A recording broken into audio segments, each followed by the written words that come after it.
Alors, faut-il consommer des compléments alimentaires? Oui, bien évidemment, puisqu'on sait que la qualité nutritionnelle a été complètement réduite et qu'aujourd'hui, notre ADN n'est pas prévu pour toute cette activité, ce stress.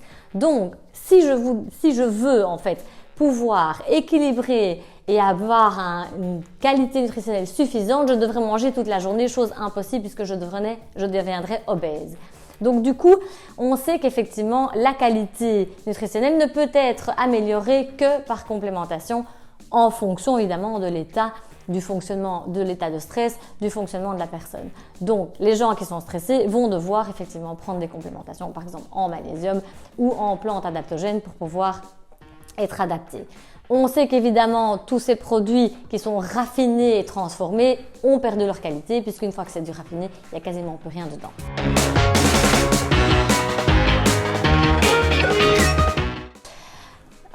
Quels sont les compléments que l'on peut prendre toute l'année? Alors, il y a évidemment des types de compléments qui sont sans aucun souci à prendre toute l'année et pour lesquels vous n'aurez pas de surdosage. Notamment le magnésium, il n'existe aucun surdosage. Le zinc non plus. On consomme énormément de zinc pour l'immunité. Vous savez qu'aujourd'hui, on en parle énormément pour tout ce qui est prolifération, maladie. Eh bien, on sait que le zinc est extrêmement important. Le coenzyme Q10 aussi, qui est une production qui se fait dans le foie, qui évidemment diminue avec l'âge, ça vous le savez qu'avec l'âge tout diminue, les productions enzymatiques aussi, et donc du coup on peut prendre du coenzyme Q10 sans aucun souci. Donc tout ce qui est vitamines du groupe B aussi, puisqu'elles sont hydrophiles, elles vont être éliminées via le système aqueux, donc dans les urines, et donc il n'y a aucun souci. Tout ce qui est en excès repart. De toute façon aujourd'hui, quand on voit la quantité des apports journaliers qui sont dans les compléments, vous n'avez aucun risque parce qu'aujourd'hui, quand on regarde qu'on compare les apports et la législation en Belgique par rapport aux États-Unis, on est infiniment plus bas. Donc de toute façon, prendre des compléments sur les 100% d'apports journaliers qui sont recommandés, vous prenez zéro risque.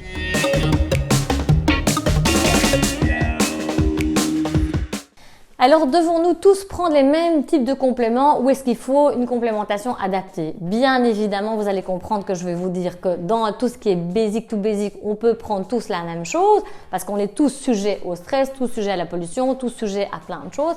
Mais par contre, évidemment, en fonction de la personnalité qu'on a, en fonction de l'activité qu'on a, il est évident qu'il vaut mieux avoir quelque chose de bien personnalisé. Par contre, ce qui est important, c'est évidemment les véhicules et la qualité des compléments. Ça, c'est extrêmement important parce que ça, par contre, chez tout le monde, l'absorption est la même.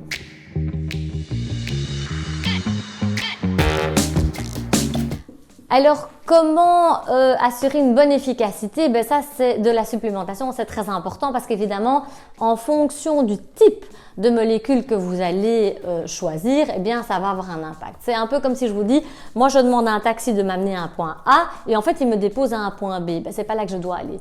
Donc ça, c'est la même chose. Si vous avez un sel véhiculant qui vous amène au point A, qui va rentrer dans la cellule, c'est ce qu'on appelle la biodisponibilité du complément, eh bien, c'est la qualité qui va faire qu'il va arriver au bon endroit, donc il va pouvoir être utilisé dans la cellule. Si la biodisponibilité n'est pas bonne, ça veut dire qu'il va s'arrêter avant et donc il n'ira pas là où il doit aller.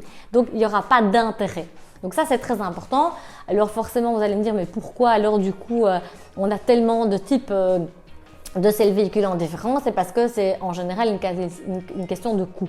Malheureusement, donc ce qui est très important, c'est de choisir la biodisponibilité, 2, l'écofacteur, puisqu'on sait par exemple que la vitamine D va activer le magnésium est important pour la vitamine D aussi, ils sont un peu copains, et on sait aussi qu'il y a d'autres choses qui sont en fait opposées puisqu'ils ont la même protéine de transport. Par exemple, le fer et le zinc ont la même protéine de transport, donc si vous prenez ça cumulé dans une même gélule, ça ne va pas servir parce qu'un des deux va rester sur le carreau au niveau intestinal. Donc ça, c'est important. Donc la biodisponibilité, l'absorption, et donc ça, c'est notamment en fonction des sels véhiculants.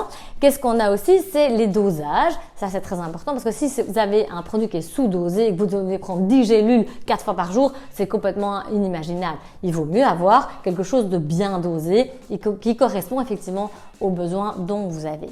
Après ça, on a évidemment toutes les compétitions dont je vous ai parlé, qui sont les compétitions où on ne met pas toujours tout en même temps.